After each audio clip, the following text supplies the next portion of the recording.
Bom, pessoal, já está gravando aqui. Acho que a gente pode começar. Primeiro, agradecer a todos que estão aqui presentes, os estudantes, professores também. Agradecer o Marcelo, né? Professor Marcelo, que é professor do nosso programa de pós-graduação em Física e Astronomia. Então, é mais uma prata da casa aqui falando hoje no nosso seminário. Marcelo que vai falar de técnicas de espectroscopia, né? E imagens de raio-x no diagnóstico do câncer de mama. Essa é uma das linhas de pesquisa também do nosso programa. Vou fazer uma introdução aqui sobre o currículo do professor Marcelo. Marcelo, ele é físico médico, né? Tem mestrado e doutorado em ciências na área de física aplicada, a medicina e biologia, pela Faculdade de Filosofia, Ciências e Letras de Ribeirão Preto, da USP. Tem pós-doutorado pela Universidade dello Studio de Sassari, na Itália, também pela Universidade de São Paulo, sendo atualmente professor da Universidade Tecnológica Federal do Paraná. Tem experiência na área de física, com ênfase em física médica e física das radiações, atuando principalmente nos seguintes temas: radiologia, imagens tomográficas, radiação espalhada, mamografia e câncer de mama. Então, a palavra está com você. Marcelo, muito obrigado pelo tempo aí para preparar o seminário para a gente, vir falar um pouco das suas linhas de pesquisa. Eu que, na verdade, agradeço, Jaziel, pela organização aí dos seminários, agradeço a todos aí também, os alunos, né, demais que estão presentes aí no seminário. Bom, eu vou falar para vocês, então, o seminário vai abordar a técnica de espectroscopia e imagens de raio-x, né, no diagnóstico do câncer de mama.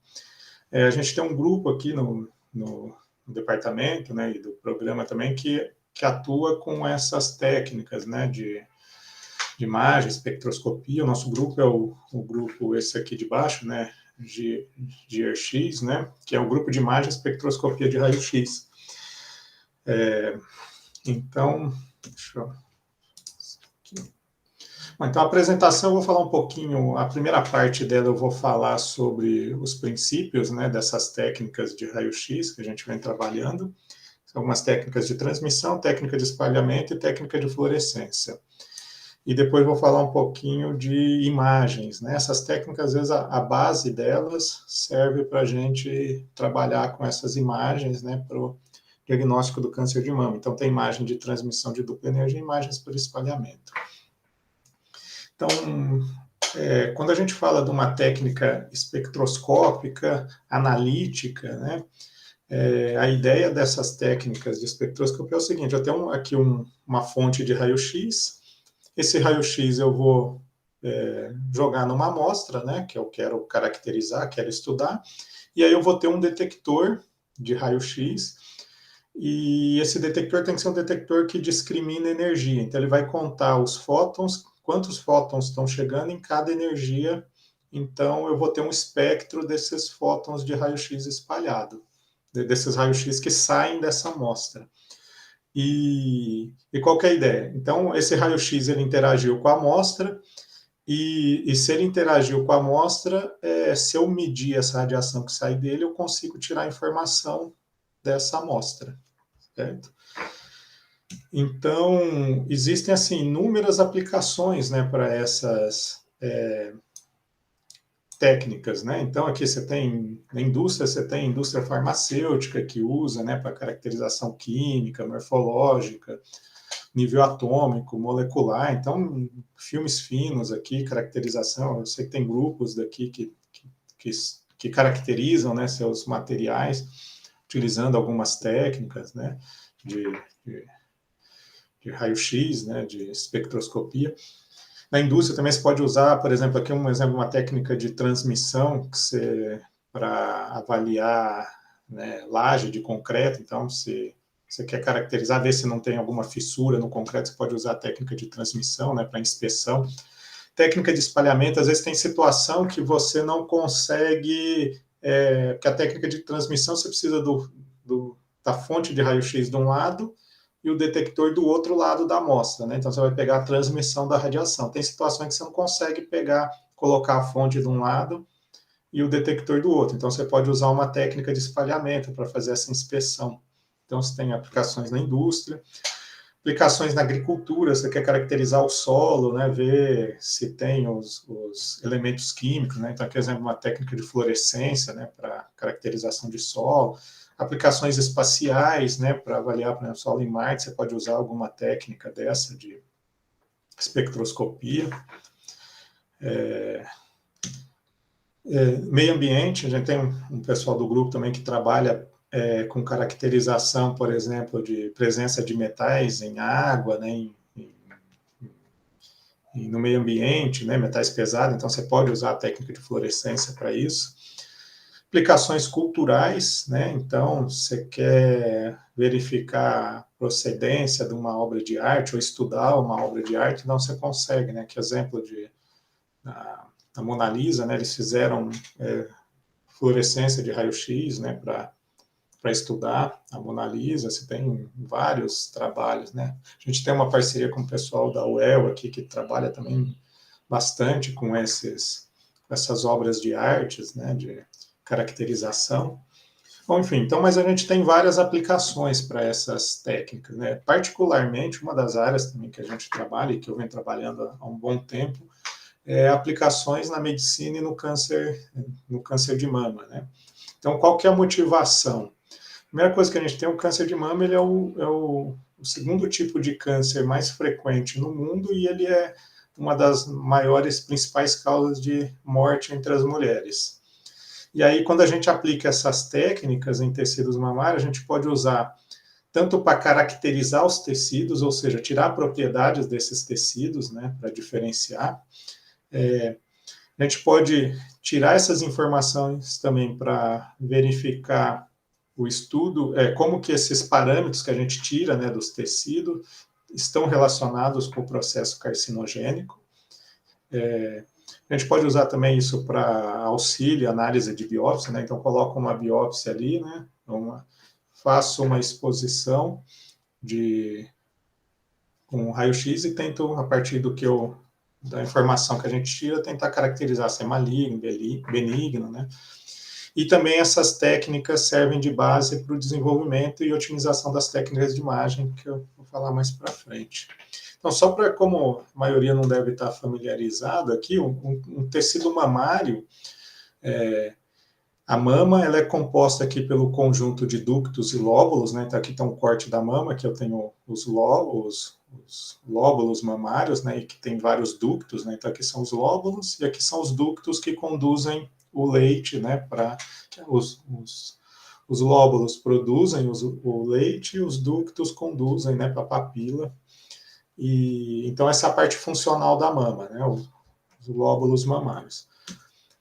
Depois a gente tem o tecido fibroso. O tecido fibroso ele é composto do estroma interlobular e estroma intralobular. Então o tecido fibroso está aqui nesse meio, nessa região onde tem os lóbulos, né? Então está aqui, tanto dentro do lóbulo quanto fora dos lóbulos, né? Então quando a gente junta, como não tem como separar, né, certinho, você pegar um pedaço da mama, a gente vai ter sempre esses tecidos misturados, né? Então a gente chama de tecido fibroglandular o conjunto, né, do tecido glandular mais o tecido fibroso, né? E o tecido adiposo, né, que ele vai fazer parte da gordura subcutânea, né? Então embaixo da pele, né, você cortou embaixo da pele aqui da mama, você vai ter um monte de tecido adiposo, né, que é gordura, né?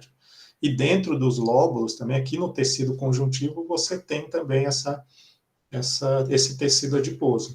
Então, só um exemplo aqui de uma lâmina. Então, aqui é uma lâmina, né, um corte, né, dos tecidos. Então, você consegue ver aqui que você tem bastante tecido, tecido branco é gordura, né, tecido adiposo. Tem tecido adiposo aqui dentro, né? Dependendo da idade da mama, essa fração, né, de tecido adiposo varia muito. Para mama, pessoas com maior idade, né, a quantidade de tecido adiposo em relação ao tecido fibroso, ela é maior, né? Então, aumenta o tecido adiposo e diminui o tecido fibroso. Isso até facilita na hora de fazer uma imagem para a gente diferenciar quando tem um tumor ali dentro, porque o tecido adiposo, ele tem uma densidade menor, né? Que um número atômico menor também que o tecido fibroso e o glandular. Para mamas mais novas, você já tem uma fração de tecido glandular maior, né? Mas, enfim, mas aqui você tem um pouco de tecido adiposo aqui dentro e essa fração pode variar. Esse tecido vermelho aqui são fibras, né, de colágeno, né, parte fibrosa, né, dos tecidos, aqui os lóbulos. Normalmente aqui tem maior composição de oxigênio nessa região, tecido adiposo, maior composição de carbono. Aqui também a gente consegue ver também as fibras, aqui dentro tem tecido adiposo, o intralobular, né, o tecido adiposo, tecido conjuntivo, né. Bom, então falando um pouquinho das técnicas, né, de espectroscopia que a gente pode falar, então técnica de transmissão, espalhamento e fluorescência, são as três que eu vou abordar aqui com vocês. Então, uma técnica de transmissão, ela é baseada simplesmente no quanto que a radiação é absorvida, né, atenuada ao atravessar uma amostra, né? Então, tem uma amostra, quando eu jogo uma fonte de raio-x de um lado, eu vou coletar esses raios-x lá do outro lado. E essa propriedade do material em absorver o raio-x, né, e atenuar essa radiação, a gente pode medir, né, essa propriedade, essa grandeza física que vai falar se o material absorve muito, né, atenua muito, atenua pouco, é o coeficiente de atenuação linear do material, né? Então ele depende da energia, né, do feixe que eu estou jogando.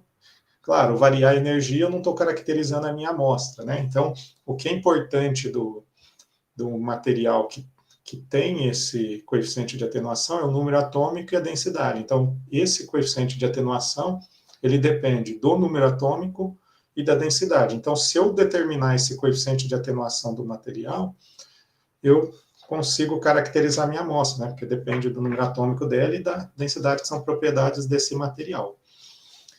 A gente consegue separar esse coeficiente linear, né, então, em duas partes, né? Ele depende, então, da densidade. Então, eu posso usar medida de transmissão para determinar a densidade, né, do material. E depende, esse é o coeficiente de atenuação mássico, que é uma função só da energia do número atômico, né, do material. Então, a gente tem duas partes, né? Então, normalmente, se eu faço medidas em mais de uma energia, eu consigo separar esses dois parâmetros aqui e ter essas informações separadas. Normalmente, a técnica de transmissão é a técnica usada também nas imagens, né, na mamografia, né, que é basicamente uma técnica de transmissão, né, a imagem de mamografia.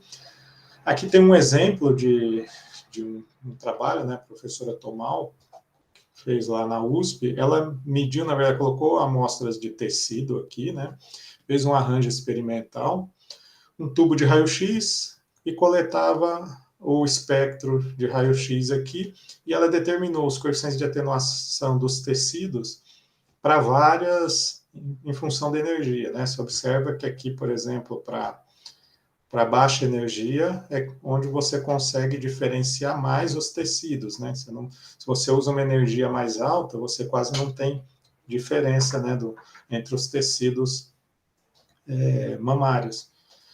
Por isso que numa técnica de mamografia, você tem que buscar fazer a imagem com uma energia mais baixa, né? O problema de você usar uma energia baixa é que os fótons são mais absorvidos pelo paciente, pela mama, né? E aí você vai ter uma dose maior. Então, sempre requer, assim, né? Quanto que eu consigo, né, de maximizar o contraste sem dar uma dose muito alta. Bom, mas aqui é um exemplo só de uma aplicação, né, de caracterização. É importante que, assim, esses parâmetros, né, coeficiente de atenuação, ou densidade eletrônica, depois eu vou falar das outras técnicas, só de obter esses valores é importante, porque muitos estudos dependem de se conhecer esses parâmetros, né, de forma adequada. Às vezes você vai fazer uma simulação, você precisa ter uma fonte, né, na literatura que te dê esses valores, né? Então, nesse caso aqui, a professora Tomal, ela conseguiu, né, ter esses valores. Então, se eu precisar de um coeficiente de atenuação para uma simulação na energia de 16 keV, eu posso ter essa fonte, né, para alguns estudos. Tratamento também do câncer de mama, às vezes você precisa, não só do câncer de mama, mas em geral, você precisa ter esses parâmetros, né? né? Então, por isso que é importante também se determiná-los. Então, essa técnica de transmissão, técnica de espalhamento. Então, a gente tem dois tipos de espalhamento, né? Então, o espalhamento de raio-x, basicamente, tem a fonte de raio-x, jogo na amostra e vou coletar, num determinado ângulo de espalhamento, os fótons que estão sendo espalhados por essa amostra aqui. Espalhamento, então, você tem um espalhamento elástico, que é o espalhamento que o fóton ele vai interagir com o material, ele não vai alterar a sua energia, ele vai alterar a sua direção. Então, ele estava vindo nessa direção, ele vai ser espalhado com a mesma energia incidente.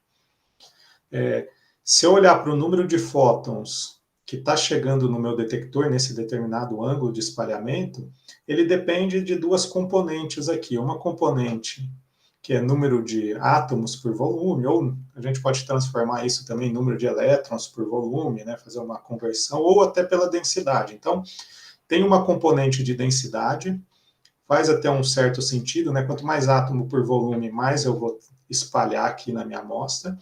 E tem uma componente, essa é a seção de choque para o espalhamento elástico, né? Seção de choque angular, né? Porque a gente está medindo num ângulo. E aqui ela depende, esse aqui, no caso, é o fator de forma, que depende do número atômico do material e da energia, né? Esse X tem a ver com a energia que a gente está jogando. Então, essa parte aqui também do espalhamento me permite caracterizar a amostra, né? Aqui é uma seção de choque para o espalhamento Thomson, né, que não independe do material, só do ângulo de espalhamento. Então, tem duas componentes também que permite caracterizar a amostra. A mesma coisa a gente tem aqui para o espalhamento inelástico, né? Então, a ideia de uma técnica com espalhamento inelástico. Jogo o feixe de raio-x e meço quantos fótons chegaram ali. Eu preciso ter um detector que mede espectro, nesse caso, porque eu preciso diferenciar todas as informações. Às vezes aqui chega no detector fótons espalhados elasticamente, fótons espalhados inelasticamente. Então, só com o espectro eu consigo separar, né? Então, isso que é uma técnica também de espectroscopia. Espalhamento inelástico, o fóton de raio-x que incide na minha amostra, ele arranca um elétron do material, e ele é espalhado, né, muda a direção que ele estava vindo, ele muda a direção, e o fóton que é espalhado, ele tem energia menor que a energia incidente, né? Então, há mudança, né, da energia do fóton, né? Então, há uma diminuição. O número de fótons espalhado depende, de novo, de um termo de densidade, aqui no caso aqui, número de átomos por volume. Número de átomos por volume vezes Z dá densidade eletrônica, então depende da densidade eletrônica do material e depende da seção de choque para o espalhamento inelástico. Essa seção de choque, ela depende aqui dessa função de espalhamento incoerente, que ela depende do número atômico do material. Então, a gente tem essas informações ali quando eu estou medindo esses fótons espalhados. Uma outra coisa interessante do espalhamento Compton, né, ou inelástico, é que quando eu estou jogando os fótons aqui, esses fótons estão interagindo com elétrons que estão em movimento. Cada material, esses elétrons vão ter uma distribuição de velocidades diferentes, né? Então, o carbono, os elétrons, assim, em geral, por exemplo, tem menos velocidade, menos momento, né? Uma distribuição menor que o do oxigênio, que são, por exemplo, elementos que tem nos tecidos. E aí, se essa distribuição de velocidades dos elétrons é diferente, quando esses fótons são espalhados, a distribuição de energia deles vai ser diferente. Então, eu consigo olhar para essa distribuição de energia e caracterizar também o material, né? Então, uma forma de olhar para essa distribuição de energia é olhar para a largura da curva, né, do pico Compton lá no meu espectro. Então, quando eu meço o espectro de espalhamento Compton, a forma da curva, no caso, um parâmetro que eu posso tirar é a largura da curva, me dá a informação do material, né? Normalmente, para essa faixa de elementos químicos, né, que a gente estuda ali de tecidos biológicos, você tem que quanto maior a largura, maior o número atômico, né? Então, por exemplo, se eu jogar num tecido adiposo, a largura da curva vai ser menor do que num tecido, num carcinoma. Por quê? Porque o tecido adiposo tem mais carbono do que um carcinoma, que tem mais oxigênio. Então, essas técnicas elas podem ser sensíveis a essa composição da amostra. Então, é outra informação que a gente tem no espalhamento inelástico. Então, aqui eu vou falar de 3 trabalhos aqui, cada um a gente explorou uma dessas propriedades que a gente consegue tirar dessas técnicas, né? Então, tem um trabalho que aqui a gente explorou a capacidade de obter as densidades eletrônicas, né, do material, por meio do espalhamento Compton. Quando a gente pega a razão, né, entre o número de fótons espalhado Compton e Rayleigh, né, elástico, na verdade, o Rayleigh e Compton, né, elástico e inelástico, a razão desse número de fótons é uma razão entre as seções de choque, que, como eu falei, elas dependem do número atômico. Então, eu consigo estudar o número atômico das amostras por meio da razão, né, dessas duas, número de fótons, espalhado elástico e inelástico. E também tem um trabalho que aqui a gente explorou a largura, né, das curvas de espalhamento Compton para ver se elas eram adequadas, né, para caracterizar esses tecidos. Então, está aqui a gente mediu, né, foram 109 amostras, né, de tecidos normais, né, adiposo e tecido normal fibroglandular, neoplasia benigna e carcinomas, né, vários carcinomas. E usamos alguns materiais de referência, né, que a gente conhece, a densidade eletrônica ou o número atômico efetivo, para fazer a calibração, porque às vezes o que a gente mede ali é o número de fótons, por exemplo, espalhado inelástico. Qual que é a correspondência, por exemplo, em densidade eletrônica, em número atômico efetivo. Então, eu preciso ter materiais conhecidos para fazer essa conversão, né? E aí a gente usou tanto para fazer calibração, quanto para fazer o teste de acurácia. Então, aqui, ó, o exemplo do arranjo experimental, né? A gente tinha uma fonte de raio-x, colimador, um monocromador para a gente selecionar uma energia, né, de 17 e 44 keV, que é a energia da mamografia. O feixe incide na amostra e a gente pega o feixe espalhado aqui em 90 graus, né? Utilizei um filtro de zircônio também para filtrar, um monocromador e um detector de silício. E fiz medidas de transmissão porque a gente precisava dos coeficientes de atenuação para fazer algumas correções, né, no processo de calibração. Então, aqui são as curvas, né, então a gente tem os espectros, né, esse é o espectro, eu consigo, por meio de ajuste de curva, calcular quantos fótons espalhados. Esse pico menor é o pico elástico, né, que ele tem na mesma energia, né, dos fótons incidentes, e esse pico aqui mais largo é o pico Compton, né, isso aqui é de uma amostra. E aí eu consigo calcular a área, né? Posso tirar também a largura dessa curva Compton. Então, isso a gente fez para todas as amostras, né? Então, quando a gente olha para os resultados aqui, então, distribuição das densidades eletrônicas e do número atômico efetivo. A gente vê que as distribuições são largas, né? Porque tem essa variabilidade, né, de amostras, né? Então, essas distribuições, essas variações podem estar ligadas a parâmetros externos, como característica interindividual, alimentação, medicação, idade, genética, e pode estar associada ao tipo de tecido, né? Por exemplo, quando a gente olha o tecido fibroglandular, a gente vê que as variações deles são maiores. Por quê? Porque justamente a fração adiposo, tecido adiposo e tecido glandular dentro desse tecido, ela pode variar muito, né, dependendo da idade, enfim. Então a gente consegue ver que talvez o carcinoma, que ele é um pouquinho maior, né, que os outros, né, e o número atômico efetivo, né, que a gente determinou através da razão, ele consegue diferenciar bem, né, os tecidos normais adiposos dos demais. A largura, a meia altura, né, que a gente explora aquela largura da curva Compton, aqui o exemplo, isso aqui eu peguei a média de todos os tecidos, né, adiposo, tecidos fibroglandulares, fibroadenoma e carcinoma. Todos aqueles tecidos que a gente mediu, peguei a média, né, deles e plotei aqui. A gente observa, mesmo sutil essa diferença, as técnicas elas foram sensíveis, né, a essas diferenças, e os resultados batem com os valores teóricos, né, que a gente previu. Esse foi um dos trabalhos assim, inéditos, né, nenhum trabalho anterior tinha, né, explorado, né, esse tipo de informação. E aqui a gente vê, né, tecido adiposo, você vê que a largura dele é menor, né, do fibroadenoma e carcinoma maior.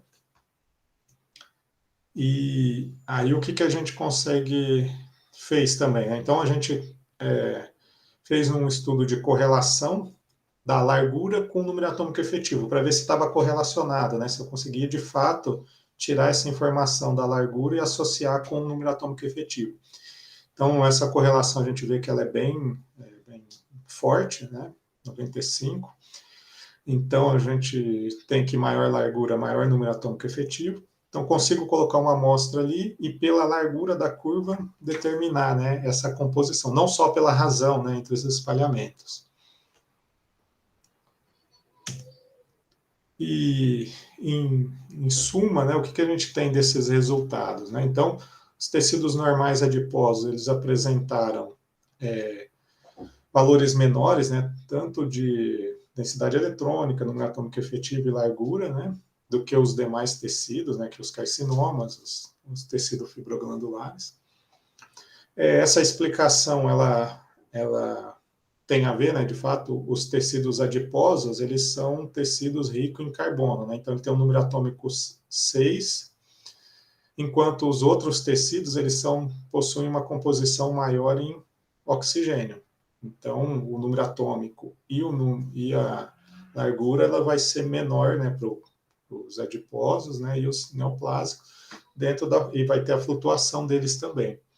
Os tecidos, as densidades eletrônicas, elas são sensíveis assim. Às vezes, quando um tecido começa a crescer, pode ser que ele fica comprimido naquela região. Então, isso também aumenta a densidade dos tecidos, né? Então, por isso que a gente consegue também utilizar a densidade eletrônica para caracterizar. Por isso que, às vezes, o tecido o carcinoma, o tecido, uma neoplasia benigna, também tem um aumento, né, dessas densidade eletrônica dos tecidos.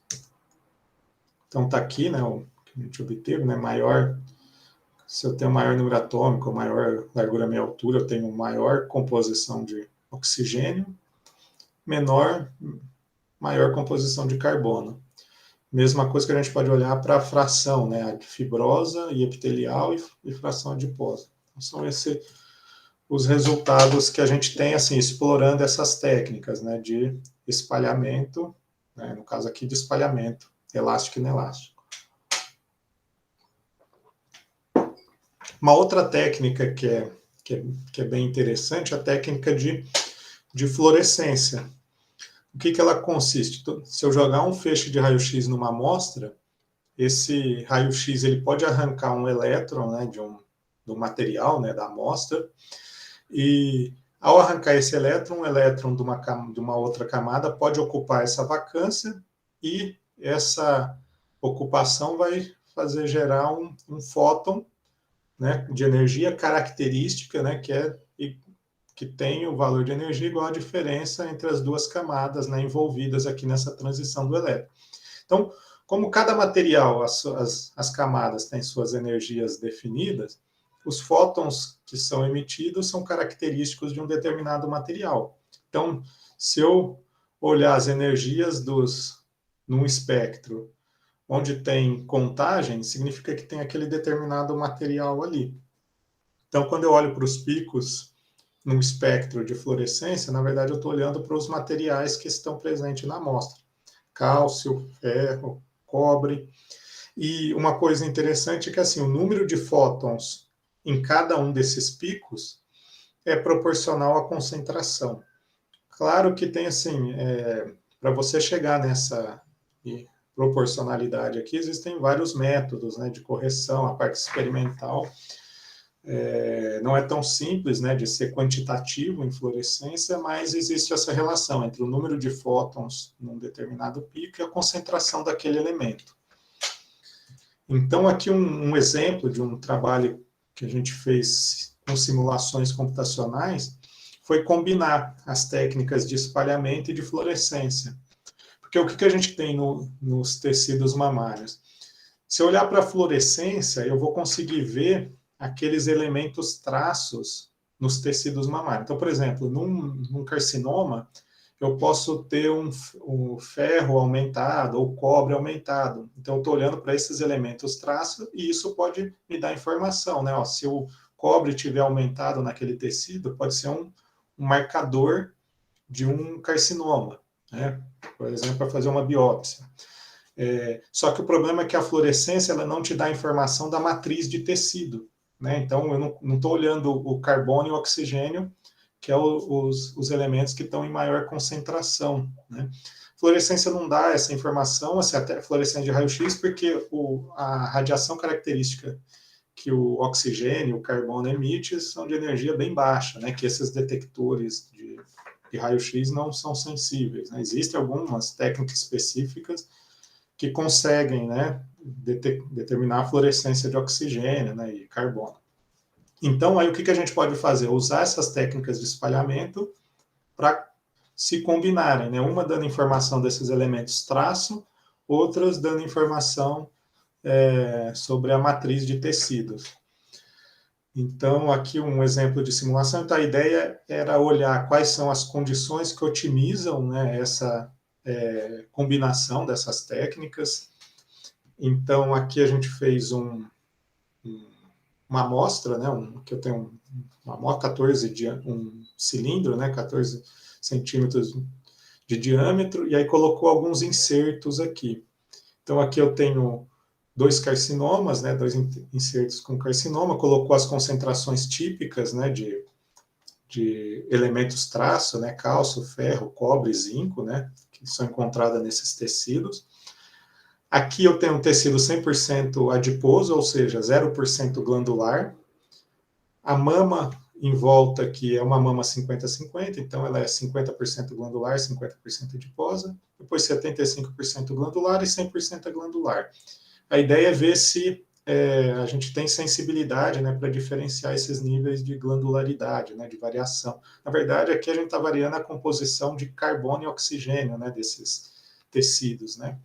Isso é importante porque isso acontece, né, quando a gente está fazendo imagem de uma mamografia, se eu tiver um carcinoma em volta, uma mama muito glandular, a capacidade de diagnóstico ela é menor do que se em volta da mama for mais adiposa. Então, a gente tem que fazer esses estudos, né, em função da glandularidade e ver essa sensibilidade da técnica, né. Então, aqui um exemplo, né, do espectro que a gente simulou, só que a gente variou as energias de 17 a 40 keV, né, e varreu ponto a ponto essa amostra. E aqui eu tenho o espectro, né, de espalhamento, então a região de mais energia, por exemplo, a 25 keV tem um pico elástico e o pico Compton, né? A gente faz o ajuste de curva para calcular, né, o número de fótons espalhado em cada uma dessas tipo de espalhamento e também determina as contagens nos picos de fluorescência, né, para determinar a concentração, né, desses elementos. Então, aqui está um exemplo da imagem de fluorescência, né? A gente consegue ver que técnica ela é sensível, né, para as concentrações típicas, né, de fluorescência. Você observa que lá nos tecidos, nos carcinomas, ela consegue distinguir bem, né, tanto cálcio, ferro, cobre e zinco, mas você perdeu toda a informação dos tecidos, né, da matriz de tecido. Então, você tem aqui as imagens de espalhamento de razão, que essa imagem de razão é uma imagem, na verdade, de número atômico efetivo, né? E a imagem de largura, né, que a gente viu também, é uma imagem que está relacionada com o número atômico efetivo. Então, aqui a gente vê que essas duas imagens, elas são sensíveis, né, essas variações. Então, você olha o tecido 100% adiposo, vai aumentando a glandularidade e ela consegue ser sensível, né, a essas glandularidades. Então, o que a gente tem? Então, combinar essas duas técnicas é interessante, né, para a gente, no estudo, né, desses tecidos. Uma outra coisa interessante, quando a gente compara, por exemplo, a técnica de razão com a técnica baseada de transmissão, né, baseada nos coeficientes de atenuação, a gente vê que o contraste, né, a capacidade da gente diferenciar um tecido do outro ali, no caso aqui eu comparei o carcinoma com a mama 50-50, ela aumenta à medida que a gente aumenta a energia. Então, vou ter maior contraste na técnica de razão para maiores energias. Enquanto a técnica de transmissão, como eu falei lá no começo, ela diminui o contraste, né, a capacidade de diferenciar para baixas energias. Então, aqui a gente tem uma complementariedade entre essas duas técnicas, né, que pode ser explorada, né. Então, se eu tiver em altas energias, eu posso usar a técnica de razão, em baixas energias, usar a técnica de transmissão, né, numa mamografia. E aí, então, elas são complementares, né, dessa forma.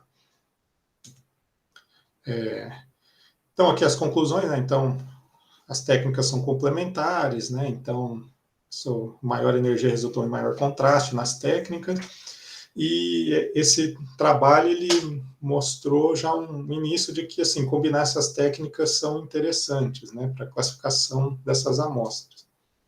Então, aí o que a gente resolveu fazer? Não, então vamos fazer experimental, né, tentar fazer um trabalho experimental com essas amostras de tecidos e combinar, né, essas duas técnicas, fluorescência e espalhamento. O que a gente fez? A gente foi lá submeteu uma proposta, né, para fazer a medida no síncrotron, né, no Laboratório Nacional de Luz Síncrotron. Então, a ideia era fazer o seguinte, a gente pegar as amostras de tecido, usar um microfluorescência, né, que a gente usa um feixe micro, né, de tamanho micro, e varrer uma amostra para medir a fluorescência dessa amostra. Então, está aqui o exemplo das amostras, né, que a gente mediu. Então, 7 amostras, né, 2 de tecidos normais, 2 de tecidos benignos e 3 malignos. E aí a ideia era varrer, né? A gente selecionava uma região aqui, ia varrer ponto a ponto essas amostras e medir a fluorescência de raio-x. A ideia inicial era a gente medir também, varrer também o espalhamento, né? E ter as imagens combinadas ali. Mas mesmo num síncrotron, né, cuja intensidade é bem alta, a gente não conseguia varrer toda a amostra, né? Porque são muitos pontos, né? Então, a gente selecionou alguns pontos da amostra para fazer o espalhamento. Então, a gente mediu em alguns pontos o espalhamento e varreu toda a amostra a fluorescência. Então, aqui está um exemplo, né, do arranjo, né, ó, tem a fonte chegando aqui, o detector a 90 graus. E aqui um exemplo, por exemplo, de uma amostra de tecido normal. Então, a gente tem aqui o mapa de fluorescência, né, de ferro, de zinco, de cobre e aqui a junção deles. Então, a gente observa, por exemplo, nos tecidos normais, regiões que você tem muito ferro, né, nos tecidos normais, são regiões que você tem as veias, né, e os vasos sanguíneos, né. Eventualmente, num tecido, num carcinoma, você pode ter em volta do carcinoma também um aumento do ferro, né, porque o carcinoma ele exige, né, uma oxigenação grande, né, então você vai ter que ter uma irrigação boa daquela região. Então, o ferro, né, em determinadas situações, pode ser um marcador, né, da região de tumor. Aqui um exemplo de um carcinoma medido. Aqui a gente tem também o aumento, né, do ferro na região. Uma coisa aqui, por exemplo, que está bem aumentada são os níveis de cobre aqui nessa região do tumor, né? Então aqui, ó, que é o estroma, né, tecido adiposo, e aqui você observa que na região de tumor você tem um aumento do cobre, né? E de fato, na literatura você observa, né, que o cobre, quando ele está em estado aumentado, né, ele pode estar relacionado com o aumento de processos oxidativos no tecido. Então, é um marcador, né, de alguma forma, em níveis aumentados do tumor. Então, a gente determinou. Só uma coisa que eu não falei, essas amostras de tecido aqui, elas são tecidos caninos, né? A gente usou tecidos caninos, inclusive poucos estudos, né, tem sobre tecidos caninos, né, que também em pets, né, em animais o câncer também de mama também é uma grande causa, né, de morte entre os cães. E também para fazer correlações, né, entre tecidos caninos e tecidos humanos, né? Então, a gente utilizou esse tipo de amostra. Um outro resultado, por exemplo, de correlação que a gente teve, por exemplo, um enxofre e o cálcio. O cálcio, a gente sabe também, quando ele está elevado, pode ser um marcador de, de carcinoma, né? Se tem aumento de microcalcificação, de tumor. Uma coisa que a gente observou e assim, não encontrou muita coisa na literatura, então um resultado interessante que precisa, claro, de mais amostras agora para a gente estudar, o enxofre, né, ele estava bem correlacionado com o cálcio, né, então pode ter algum processo de relação entre o enxofre e o cálcio, e a ideia é tentar verificar, né, que tipo de processo pode estar envolvendo, né, esses dois elementos, né, para eles estarem correlacionados.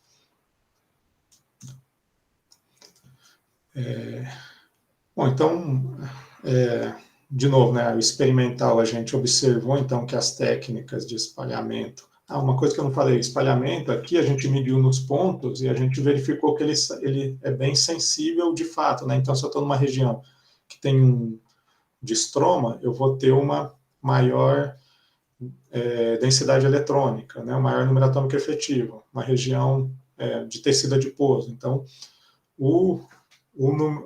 a técnica de espalhamento foi sensível, né, a essas variações ali nos tecidos. Bom, então, falei das técnicas de espectroscopia, né, quais são as bases dela, e aí como que a gente tem tentado explorar também essas propriedades, né, da interação, da radiação, para estudar novas modalidades de imagens, né? Então, qual que é a motivação, então, de se estudar essas novas modalidades de imagens? Primeiro, a gente tem a mamografia, ela é um método mais eficaz para o diagnóstico do câncer de mama, e ela é baseada na técnica de transmissão, né, baseada nos coeficientes de atenuação. Ela tem limitações, que é o quê? As pequenas diferenças de atenuação entre os tecidos. Os tecidos da mama, eles são todos tecidos moles, que a gente fala, né? Eles não têm muita diferença entre si. Então, muitas vezes, o diagnóstico precoce é dificultado, né? Principalmente quando a gente vai fazer com mama mais densa, né? Com mama mais glandular, que aí você separar um carcinoma de uma mama glandular já é mais difícil. E também em situação que você tem sobreposição de tecido, né? Às vezes você faz uma mamografia, uma imagem de projeção, às vezes você fica mascarado, né? Todas as estruturas que estão uma em cima da outra vai sair tudo numa região só. Então você tem algumas limitações. Então, como que a gente pode minimizar esse problema ou pensar em técnicas que podem ser complementares, que podem melhorar a mamografia ou trazer informações extras, né? Então, a gente pode usar técnicas baseadas em outros parâmetros físicos que não o coeficiente de atenuação e para resolver o problema da sobreposição, utilizar técnicas tomográficas, né? Então, um exemplo de técnica baseada em outros parâmetros é a técnica de dupla energia. Então, como o coeficiente de atenuação ele depende tanto da densidade quanto do número atômico, normalmente, basicamente, se eu faço imagens em duas energias, eu consigo separar esses dois parâmetros, né? Número atômico e densidade também. Então, você pode trazer informações complementares, né? Ou separando essas informações, melhorar, por exemplo, o caso de imagens. Então, por exemplo, aqui uma técnica de dupla energia. Então, essas técnicas, normalmente, você faz uma energia menor, uma outra exposição numa energia maior e faz, por exemplo, no caso, uma rasão, né? Ou uma subtração das imagens. Mamograma convencional, uma imagem de dupla energia do câncer aqui a gente consegue observar que você tem uma melhor definição dos contornos aqui, né, de mapa de número atômico efetivo, né? Essa é uma imagem de dupla energia de número atômico efetivo. Aqui, ó, a mesma coisa, ó, essa é um mamograma convencional.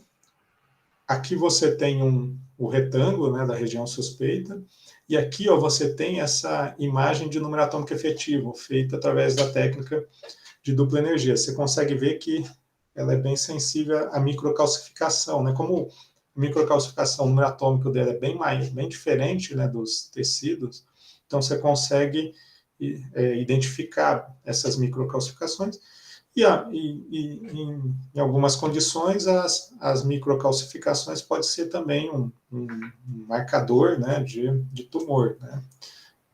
Não quer dizer que se tem microcalcificação que tem tumor, né, mas ela pode estar relacionada, né, com isso. Que mesma coisa, né, um outro mamograma, né, que é mamografia convencional, uma outra imagem, né, convencional feita por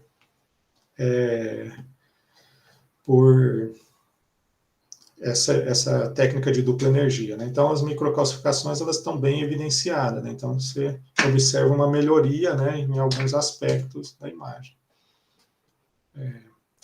Então, essa técnica de dupla energia,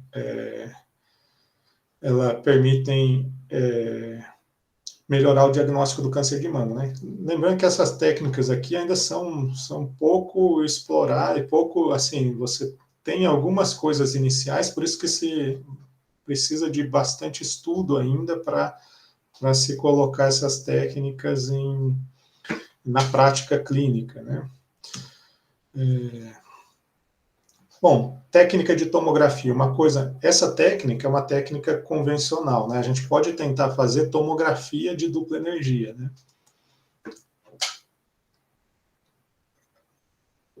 O objetivo de uma técnica de tomografia é você colocar uma fonte, né, e fazer ela e captar essas projeções em vários ângulos, né? Então você varre toda a sua amostra aqui. E aí você tem que reconstruir essa imagem. Aqui seria um exemplo, né, de como você faria uma técnica de tomografia de mama. Aqui a mama, a pessoa ficaria deitada, você ficaria com a mama em posição, né, pendular, você tem um tubo de raio-x, um detector atrás, né, de plano, e aí esse detector ele giraria e obteria as imagens, várias projeções, e depois você reconstrói a fatia, né? A vantagem disso é que você tiraria as sobreposições das imagens. Outra vantagem aqui também, que essas técnicas de tomografia, você evitaria também aquela compressão da mama, né, que às vezes é um fator que afasta, né, as mulheres de fazerem, né, a mamografia, por causa da dor, né? Então, isso também resolveria esse tipo de situação. Então, aqui é um exemplo de um trabalho que a gente fez também, recente, de simulação. Então, a gente fez uma amostra também com vários tecidos, né, com variações glandulares, né, aqui 100% glandular, né, 75% glandular, 50% glandular, o carcinoma e a microcalcificação. A gente fez em várias energias, né? Qual que foi a ideia dessa técnica? Primeiro a gente fez variações de energia, aumentando essas variações de energia. Então, como é a técnica de dupla energia, eu preciso fazer numa energia menor e numa energia maior. Então, a primeira ideia foi pegar a energia 1745 da mamografia e fazer uma segunda exposição com 20, depois fazer a mesma exposição, depois fazer uma com 25, e depois uma com uma energia maior. Então, o intervalo de energia aqui vai aumentando, certo? E um segundo grupo de comparação que a gente fez foi o seguinte: mantivemos o intervalo de energia igual, 15, 20, 20, 25, 25 e 30. Então, aqui é só 5 kevs de diferença entre os feixes, né? E aqui o intervalo de energia vai aumentando entre as técnicas. Isso é interessante se fazer, porque às vezes se você for colocar num mamógrafo, às vezes a forma de você conseguir a variação de energia é filtrando o feixe. Então, às vezes você não consegue fazer uma diferença de energia de 17 para 30, né? Às vezes que você consegue é um fator pequeno, né, de modificação, se você quiser implementar através de filtração, por exemplo. Então, por isso que a gente estudou essas variações, né? E aqui a gente tem os resultados, né, aqui da técnica de divisão, ó, tomografia convencional de mama e por divisão. Então, uma coisa que a gente observa, ó, a gente tem mais contraste, né, na técnica aqui de divisão, a gente observou isso. Quando a gente compara aquelas variações de energia, né, sempre aumentando a variação de energia, a gente viu que uma diferença máxima de energia, né, quanto maior a diferença de energia, maior contraste. Então, isso é uma coisa interessante. Então, se for possível fazer, o ideal é fazer com a maior variação de energia possível, né, entre uma energia e outra da exposição. Agora, quando eu preciso manter o intervalo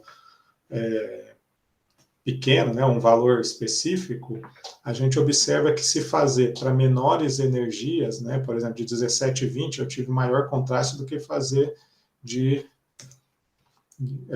15 e 20, maior contraste do que se fazer de 25 e 30, embora o intervalo de energia ele é o mesmo, né? Então, esses são resultados interessantes, né, para essas técnicas, né? Bom, e por fim, uma última técnica que a gente pode explorar é a técnica de espalhamento. Então, todas essas técnicas que a gente falou, mamografia, ou mesmo essas que eu falei anteriormente, são técnicas baseadas na radiação transmitida. A gente pode explorar a técnica de espalhamento Compton para fazer imagens de espalhamento e ter, por exemplo, uma imagem, em vez do coeficiente de atenuação, que é uma técnica de tomografia, obter imagens, por exemplo, do número atômico efetivo ou da densidade eletrônica. Então, nesse trabalho aqui, a gente tentou explorar justamente isso, né, fazer imagens por espalhamento, Compton, né? Então, aqui, o que a gente fez? De novo, uma amostra cilíndrica, né, com alguns insertos, né, de tecidos, né, tecido adiposo, microcalcificação. A mamografia a gente precisa fazer a exposição e rotacionar a amostra, né, então a gente usou energia 80 keV, né, os detectores, 2 detectores de espalhamento. A diferença aqui é que o feixe, eu estou jogando o feixe aqui, e os detectores de espalhamento estão do lado. Então, se for pensar numa mama, né, você colocaria a mama na posição pendular e os detectores do lado. Um grande problema da técnica de espalhamento é que, assim, a gente não consegue usar os algoritmos convencionais, né, de retroprojeção filtrada para reconstruir as imagens, né, de espalhamento. Então, boa parte desse trabalho a gente focou no desenvolvimento do algoritmo de reconstrução da imagem. Então, ele usa essa técnica convencional de reconstrução, né, que é essa retroprojeção filtrada, mas aí a gente incluiu duas correções, né, para o efeito de atenuação da radiação dentro da amostra, né? Então, tem 2 etapas de correções, né? Então, o algoritmo, essa segunda parte dele é um algoritmo iterativo, né? Aqui é uma parte analítica. A gente desenvolveu, então, o algoritmo de reconstrução, e aqui a gente tem o resultado das imagens, né,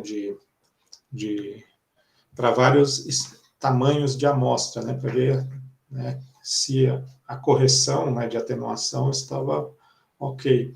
A gente viu que as imagens ficaram, o algoritmo se mostrou bem adequado, né, para reconstruir essas imagens. Estudos prévios que eu já tinha até feito antes, né, só com uma das correções ali, eu só conseguia reconstruir imagens até de 2 ou até 3 centímetros, né, de mama, né, de cortes. Aqui a gente já conseguiu reconstruir até de 16 centímetros, bem reconstruídos, né. A gente vê que tem contraste, e o interessante é notar que isso daqui é uma informação complementar, não é a mesma informação que eu tenho na mamografia, né. Então, a gente poderia utilizar também essa técnica de forma complementar.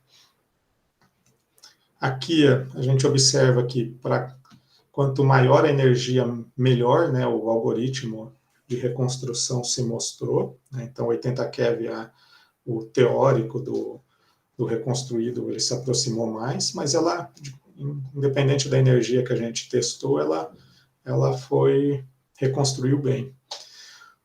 Outra vantagem também aqui da técnica de espalhamento é que a gente consegue melhor resultado, né, imagens adequadas para altas energias, em que a dose é menor, então isso é uma coisa interessante. E aqui são as diferenças, né, de contraste entre o carcinoma e os outros tecidos ali, né? Se você tiver uma mama, por exemplo, 25% glandular, tem 8,4%, a de 75% glandular, a gente tem 3% de diferença, mas ainda foi sensível, né, essa técnica.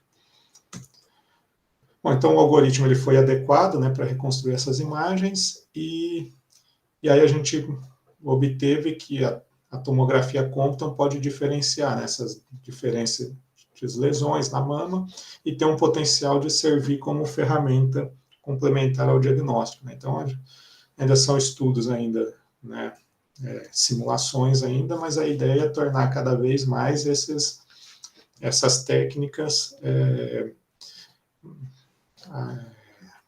translacionar, né, para a prática clínica, né? Então, uma conclusão geral aqui desse seminário.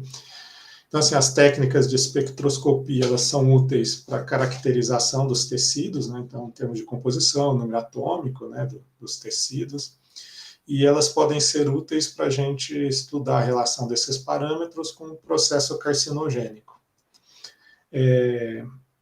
Essas novas modalidades de imagens que eu falei agora, elas vão possibilitar, né, complementar essas técnicas convencionais, né, a mamografia, que pode ser útil tanto para o diagnóstico, né, o prognóstico e o tratamento do câncer de mama. Bom, então, de novo, eu gostaria de agradecer a todos que tiveram a paciência, né, de ouvir até agora. Se alguém tiver alguma pergunta, alguma coisa, pode fazer. Obrigado. Imagina, Marcelo, a gente que agradece. A gente tem feito aqui, pedindo o pessoal para ligar o áudio aqui, para a gente dar uma salva de palmas pelo trabalho do professor Marcelo, que vem desenvolvendo muita coisa nesses últimos anos. Então, parabéns, Marcelo.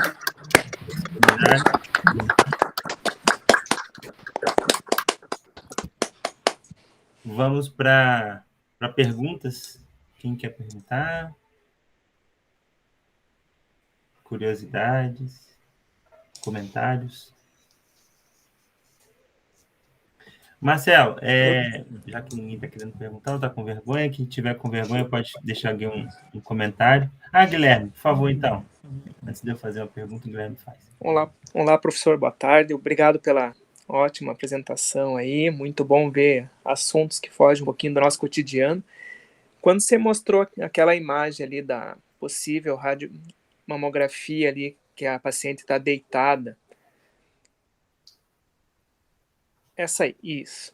No caso ali, o tubo de raio-x ele vai estar girando embaixo, né, da paciente. Ele vai estar girando embaixo aqui, isso, dando a volta aqui.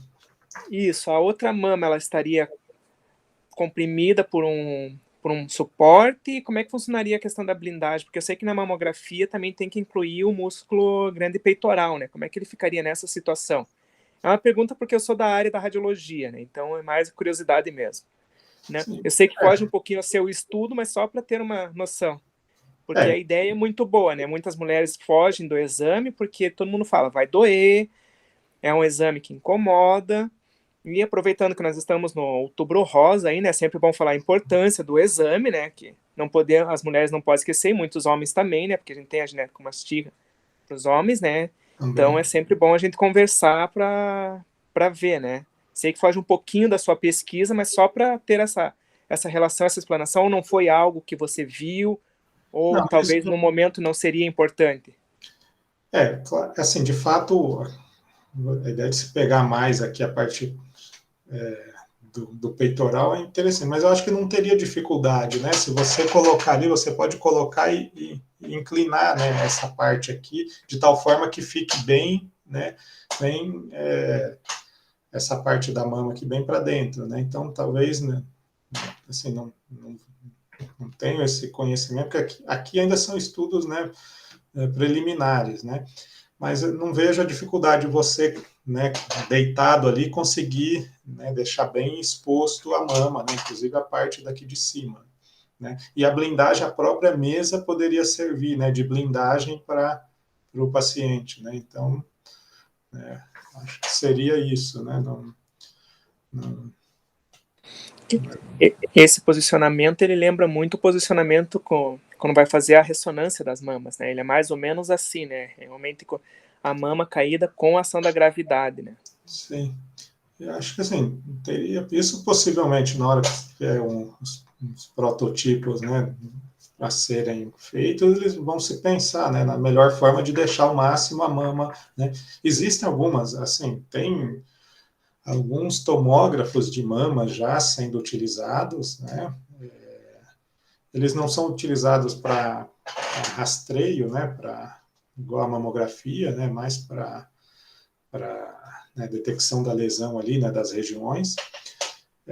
Já tem alguns, né, mas enfim, eu acho que assim, não é tão problemático nessa questão, né, de se deixar bem exposta ali, né, talvez teria que mais uma questão de engenharia ali, né, né, mas acho que é isso. E a blindagem é a própria mesa, né, e a mesa em si, ela já poderia oferecer a blindagem necessária para isso. Obrigado, professor. Marcelo, eu tenho uma curiosidade. Você mostrou vários resultados, né? Imagino que também foi uma compilação assim, de muitos lugares que você passou, né? As coisas que você fez nos últimos anos, né? Todas essas técnicas de espalhamento, de fluorescência, você usou laboratórios de espectroscopia, assim, dos locais que você passou. Como é que é, assim, é uma curiosidade mesmo, como é que é hoje, assim, a nível de UTF-PR, assim, como é o que a gente conta, assim, de disponível para você poder tocar suas pesquisas? Ou está sendo bastante difícil? Normal, assim, aqui na UTF-PR a gente não tem os equipamentos, né, a parte, né, para fazer, mas a gente tem bastante, assim, por exemplo, umas medidas, estando aqui na UTF-PR, tem laboratórios que você consegue pagar, por exemplo, na Unicamp, teve um conjunto de medidas que a gente fez lá na Unicamp, né, a gente contratou o laboratório da própria Unicamp, né, lá e consegue medir. Mas, assim, tem que ser via colaborações, né? Tem o síncrotron, né? A gente mandou a proposta. Sim, o LNLS citou, do projeto. A gente tem algumas colaborações lá com a USP de Ribeirão também, né? Inclusive, né? A gente submeteu agora um projeto também nessa área. O projeto universal a gente submeteu agora na área dessas novas modalidades, né? De técnicas de mamografia, né? E aí a gente tem colaboração lá na USP também de Ribeirão, né, que tem toda a estrutura, né, para fazer isso. A gente tem colaboração com o pessoal da UEL, né, então, assim, a ideia é, assim, conseguir comprar também, montar um laboratório aqui na UTF-PR. O problema é que, ultimamente, né, a questão de verba, né, está cada vez mais difícil, né, então, para montar, né, porque um equipamento esse desafio de equipamentos, né?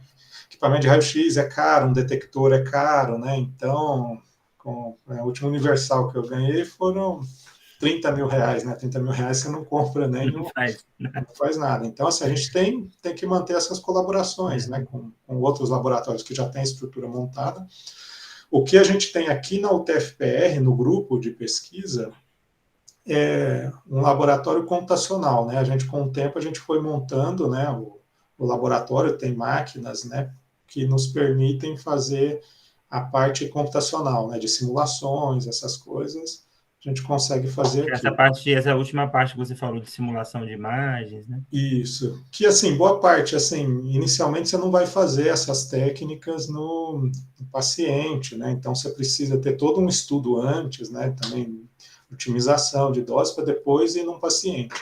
Então, esses estudos computacionais a gente consegue fazer aqui, né? Então, a gente tem uma estrutura para isso, né? Sim.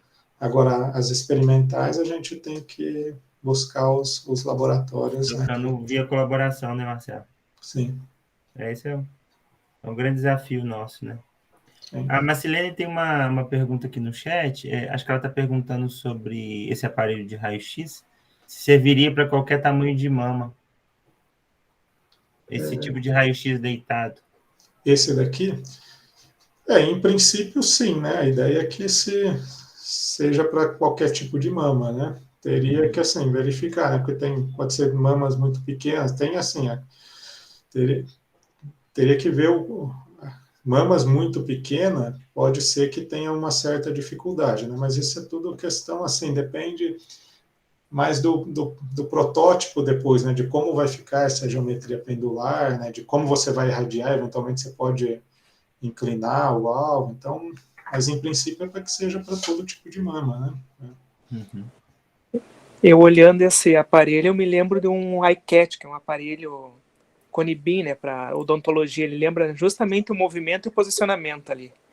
Então, teoricamente, seria para todos conseguiria todo tipo de mama, desde as pequenas até as grandes, né? A regulagem seria só o tamanho do detector. Sim. Claro, é a minha opinião. Estou vendo de fora aqui, né? Mas é uma ideia interessante essa aqui desse aparelhinho. Uhum. E sobre o laboratório de computacional aí, eu tive a oportunidade de conversar com o professor Charlie também da FISI. Ele conversou que as ideias iniciais eram muito boas.